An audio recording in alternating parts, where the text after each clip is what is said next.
प्रिय मित्रों, भारत में विभिन्न कानूनी नीतियों और कार्यक्रम के माध्यम से बच्चों की सुरक्षा के लिए एक मजबूत कानूनी ढांचा है।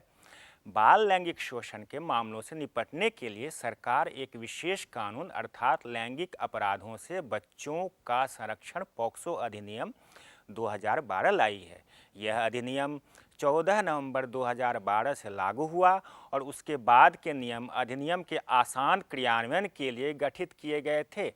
इस खंड में हम पॉक्सो अधिनियम के बारे में समझने की कोशिश करेंगे। हम बाल लैंगिक उत्पीड़न को रोकने, बाल लैंगिक उत्पीड़न के पीड़ितों को सहायता देने के लिए स्कूल की भूमिका पर भी चर्चा करेंगे। पॉक्सो अपने आप में एक बहुत ही व्यापक और अनूठा कानून है, लेकिन यह अनूठा और अलग क्यों है? यह अधिनियम किसी भी लड़का लड़की जिसकी उम्र 18 वर्ष से कम हो बच्चे के रूप में परिभाषित करता है। इस रूप में यह अधिनियम लिंग तटस्थ है। अधिनियम स्पष्ट रूप से अपराधों की विभिन्न श्रेणियों के लिए अलग अलग सजा देता है और बच्चों के अनुकूल बाल मित्रवत न्यायिक प्रक्रिया का प्रावधान करता है।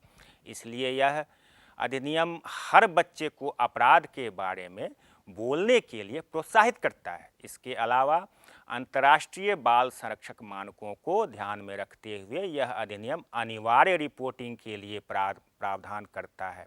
मतलब यह उस व्यक्ति का कानूनी कर्तव्य बन जाता है जिसका बच्चे के साथ हुए दुर्व्यवहार का ज्ञान हो। इस अधिनियम के तहत जांच प्रक्रियाओं के दौरान बाल संरक्षक के रूप में पुलिस की बहुत महत्वपूर्ण भूमिका होती है। लैंगिक शोषण रिपोर्ट प्राप्त करने के बाद पुलिस कर्मियों का कर्तव्य है कि वे बच्चे की देखभाल और सुरक्षा की व्यवस्था करें। पुलिस को 24 घंटे के भीतर बाल अपराध के लिए जिले की बाल कल्याण समिति को रिपोर्ट करना अनिवार्य है। इन सभी के अलावा यह अधिनियम निर्दिष्ट विशेष अदालतों के माध्यम से रिकॉर्डिंग, हस्तक्षेप, स्पीडी परीक्षणों की बाल मित्रवत भूमिकाओं को भी पूरा करता है। आमतौर पे जब हम पूछते हैं कि पॉक्सो के तहत कौन से अपराधों का उल्लेख होता है, पहली प्रतिक्रिया हमें यह मिलती है यह उस व्यक्ति के लिए जिसने बच्चे के साथ बलात्कार किया है। लेकिन नहीं, इस अधिनियम में स्पष्ट रूप से यौन दुर्व्यवहार के विभिन्न रूपों को परिभाषित किया गया है, जिसमें प्रवेशक, गैर प्रवेशक हमले, साथ ही यौन उत्पीड़न और पोर्नोग्राफी शामिल है। इस अधिनियम ने यौन उत्पीड़न को गुरुतर और गैर गुरुतर के रूप में परिभाषित किया है, जिसका अर्थ है उस व्यक्ति द्वारा किया गया कृत्य जो बच्चे के साथ विश्वास या अधिकार की स्थिति में हो, जैसे परिवार का सदस्य, पुलिस अधिकारी, शिक्षक, डॉक्टर या उस बच्चे के साथ किया गया कृत्य जो मानसिक रूप से बीमार है। अतः यह अधिनियम सभी प्रकार के लोगों द्वारा यौन दुर्व्यवहार के सभी रूपों को परिभाषित करता है और कठोर दंड निर्धारित करता है जो कारावास की सजा से लेकर मृत्युदंड या जुर्माना तक है। हाल ही में अधिनियम को और अधिक मजबूत बनाने के लिए इसमें संशोधन किया गया। सजा 7 साल से बढ़कर 10 साल हो गई है। अधिनियम में यह भी प्रावधान है कि अगर 16 वर्ष से कम उम्र के बच्चे के साथ दुष्कर्म होता है तो उसे मृत्युदंड दिया जाएगा। संशोधन विभिन्न आधारों को भी जोड़ता है, जैसे कि यदि अपराध प्राकृतिक आपदाओं जैसे विद्रोह आदि या किसी महामारी की स्थिति आदि के दौरान किया जाता है तो 20 साल की सजा या मृत्युदंड दिया जा सकता है। आगे अधिनियम में जो उल्लेख किया गया है और जो स्कूल शिक्षकों के रूप में याद रखना हमारे लिए बहुत ज़रूरी है कि कोई भी बच्चा अगर यौन शोषण का मामला दर्ज करता है तो यौन शोषण के लिए रिपोर्टिंग प्राधिकारी को रिपोर्ट करना हमारे लिए अनिवार्य है, जो इन मामलों में पुलिस है। तो पॉक्सो अधिनियम के तहत विभिन्न अपराधों और अपराधों का उल्लेख समझने के उपरांत यह समझना हमारे लिए महत्वपूर्ण है कि सीएसए पीड़ितों को मदद करने में स्कूल और शिक्षकों की भूमिका क्या है। बच्चा अपना अधिकांश समय स्कूल में बिताता है। शिक्षक के लिए संकेतों और लक्षणों को सीखना, उनकी पहचान करना बहुत महत्वपूर्ण है और यदि वह देखता है कि बच्चा अपने साथ हुई घटनाओं को साझा नहीं कर रहा है और रिपोर्ट करना चाहता है तो बच्चे के विश्वास को जीतें। ऐसे कई दिशा निर्देश हैं जो बाल लैंगिक शोषण के मामलों में स्कूलों को बार बार जारी किए गए हैं। इसमें पॉक्सो प्रमुख है। एक परिपत्र जो केंद्रीय माध्यमिक शिक्षा बोर्ड द्वारा 2015 में जारी किया गया, जिस परिपत्र में बताया गया है कि कैसे एक बच्चा हकदार है एक ऐसे वातावरण का जो उसके अनुकूल हो, सुरक्षित हो, संरक्षित हो। यह कहते हुए हमारे लिए समझना महत्वपूर्ण है कि हम बाल लैंगिक शोषण को कैसे रोक सकते हैं और यह भी कि हम बाल पीड़ितों के प्रति क्या प्रतिक्रिया करते हैं। बच्चे अपने साथ हुए दुर्व्यवहार के बारे में बता सकें, इसके लिए सुरक्षित माहौल बनाना महत्वपूर्ण है। कुछ उदाहरण हैं, हम स्कूल में शिकायत या सुझाव बॉक्स रख सकते हैं ताकि अगर उन्हें घटना के बारे में बताने में संकोच हो तो वह शिकायत लिखकर उसमें डाल सकें। हम बच्चों और विशेष रूप से छात्र छात्राओं को रिपोर्ट करने के लिए प्रोत्साहित करने हेतु लिंग और बाल लैंगिक शोषण के मुद्दों पर स्कूल में खुली चर्चा कर सकते हैं। महिला एवं बाल विकास मंत्रालय द्वारा बाल लैंगिक शोषण अध्ययन 2007 पर विचार करते हुए यह पता चला कि 52% से अधिक लड़कों ने किसी न किसी स्तर पर अपने साथ हुए दुर्व्यवहार की सूचना दी है।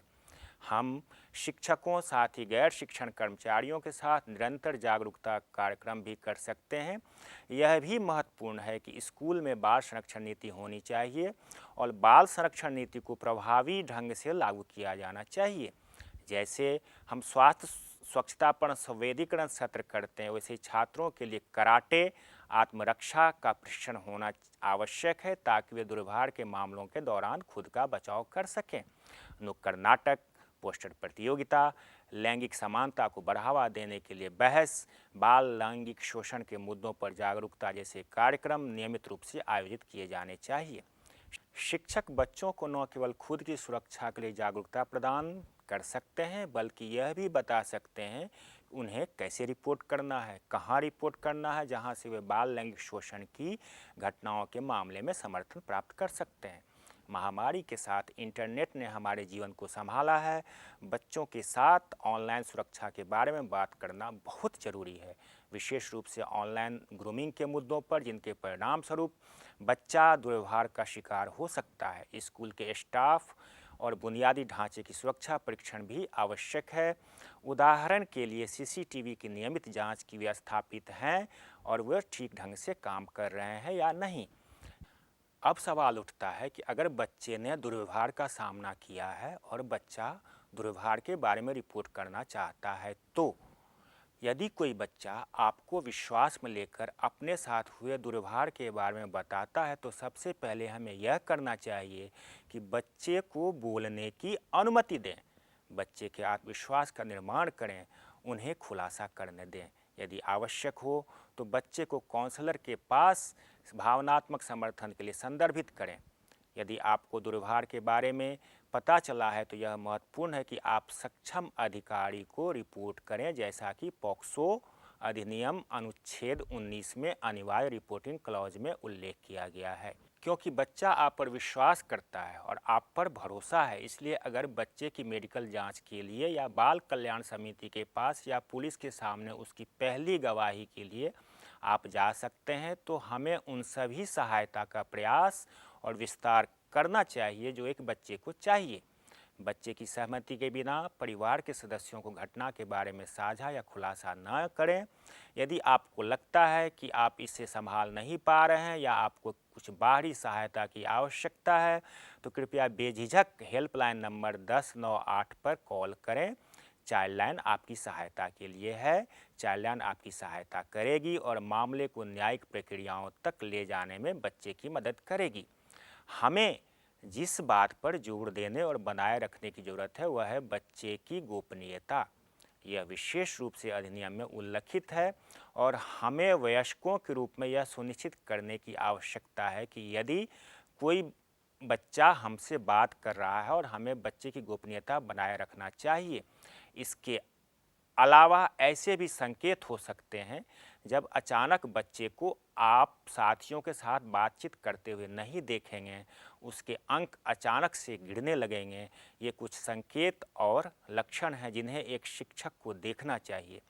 इस मामले पर चर्चा कर सकते हैं, बच्चों से संपर्क करना चाहिए। बच्चा होने के नाते या उसको संकोच हो सकता है या घटना का साझा करने से डर सकता है, इसलिए हमारे लिए यह बहुत ज़रूरी है कि हम उस सहायक व्यवहार के बारे में सीखें। हमें बच्चे में आत्मविश्वास पैदा करने में मदद करनी चाहिए और घटना के बारे में खुलासा करने देना चाहिए।